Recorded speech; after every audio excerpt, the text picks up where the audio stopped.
What is up, guys? It's Brown2K here, back with a different type of video this time. So today we're going to be taking a look at the difference between Jinshi's signature weapon, which is Ages of Harvest right here, and then we're going to be comparing it to the Autumn Trace Battle Pass weapon. So just for this testing, I have the Autumn Trace. I had it at level 60 or 70, and I decided to just max it out with whatever materials I had so that we could have a level 90 to level 90 test. And because I was trying it at level 70 or 60 and it just was not doing the trick. It just didn't have the attack, so I decided to max it out just for this video so we could have a fair comparison both at level 90. And today we are going to be using the exact same sets or the exact same relics or echoes, you could say, on all the characters. The only difference is ever since Jinshi's rerun has happened, I've been wanting to make this video because I know a lot of people are probably going to be pulling on her because she is really strong, and people want to know if they need to get her signature weapon or they don't need it. And from my testing, I would say her weapon is very strong on her. However, the only downside to her weapon is that you need to intro skill in for any of the passives for it to actually work.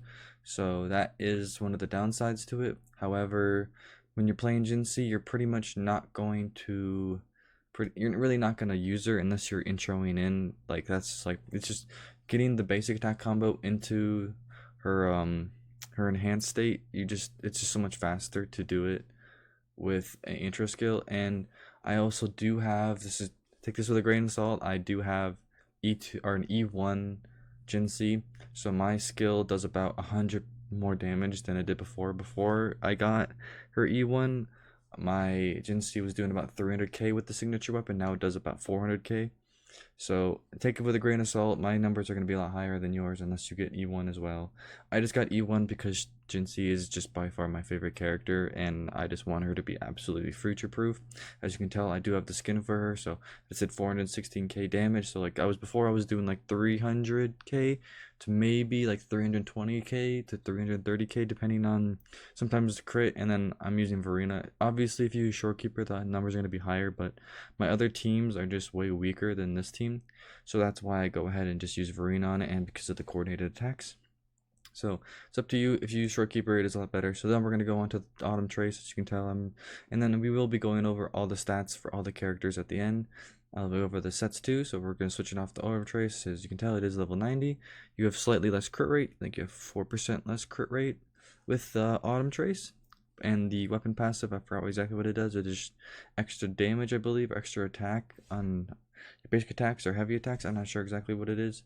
I just know that you just really need it for the main stat crit rate because there's not much other weapons that give you main stat crit rate. And personally on Jinshi, like, I've noticed that having more crit rate is just more solid than having more crit damage, just for the fact that if your enhanced skill does not crit, you do a hell of a lot less damage, and it's very noticeable when you don't crit.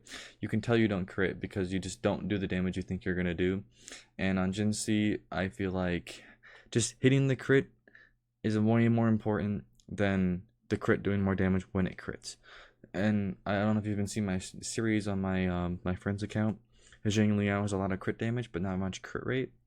And on Zhang Liao, you can kind of get away with that because he hits way more often. But on Jinshi, she's kind of just like intro skill in, use her combo, and then you use your what do you call it? Your basic attacks in your incarnate form, and then you throw out your skill, and then you switch back to other characters. Like I use JJ. You can use like what do you call it, Yan Wu, but I've ever since Jinshi's came out, I've just wanted her best teammates, and as far as right now, JJ is her best teammate because she gives skill damage, so it also makes a difference here. She does get 25% skill damage. The glacial damage doesn't really matter, and I don't really use Carlotta, so the JJ is just meant for my Jinshi until Jinshi can find a better teammate, and until then, Jinshi is gonna take my JJ all the time.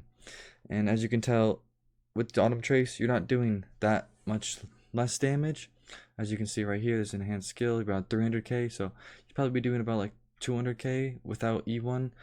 Just keep in mind, I do have her E1, and I'm not sure how much of a difference it really makes, but at the end, it'll show it. I do have E3 Verena, so that might make a difference in the damage, but I don't think it makes crazy ton of a difference, especially because just because I have E3 Verena doesn't mean you guys can't get it eventually either. She is a standard character. That's how I got her. I lose her last 50/50s for it. So you guys will eventually get E3 Verena as well.